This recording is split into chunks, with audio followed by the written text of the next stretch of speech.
Napoleon Bonaparte was not born a king. He was born in 1769 on the island of Corsica, a land newly claimed by France.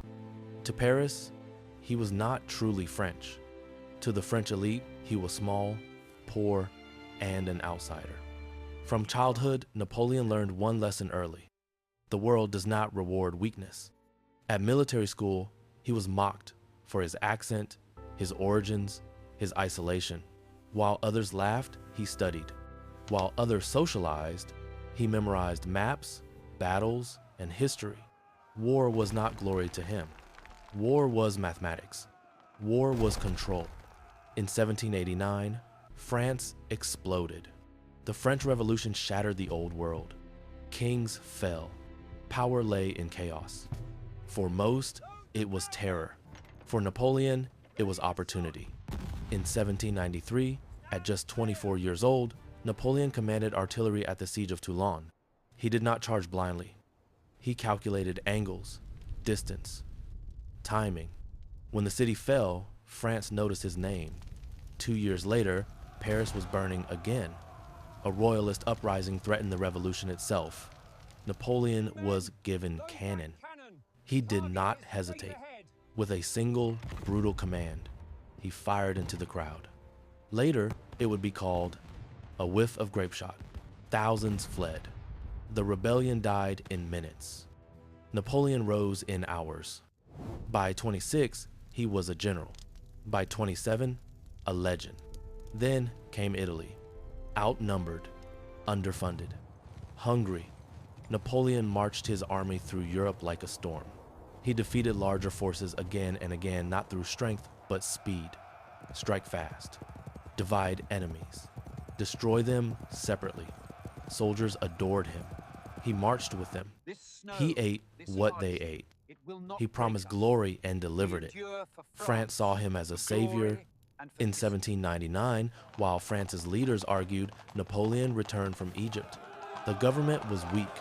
The people were exhausted. Napoleon did not overthrow the republic in anger. He stepped into power calmly.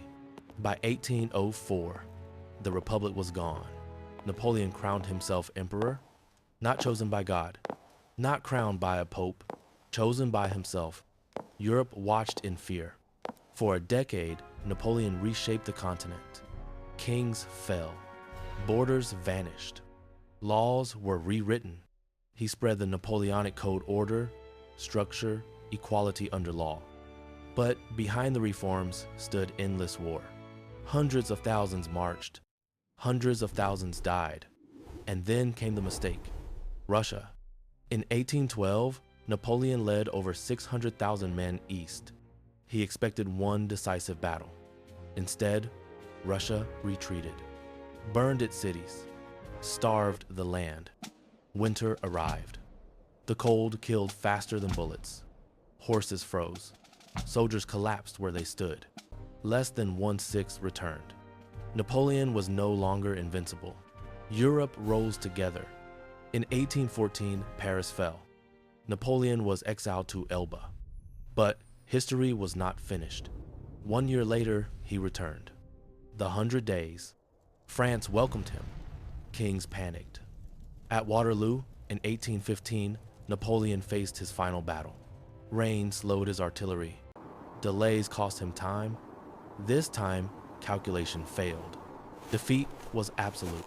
Napoleon was exiled again, this time to St. Helena, a lonely island, a slow death. In 1821, he died at 51 years old, a man who rose from nothing, who ruled almost all of Europe, who fell because he believed he could not fall. Napoleon once said, "A soldier will fight long and hard for a bit of colored ribbon, but history remembers something else. That ambition can lift a man to the sky and destroy him just as completely."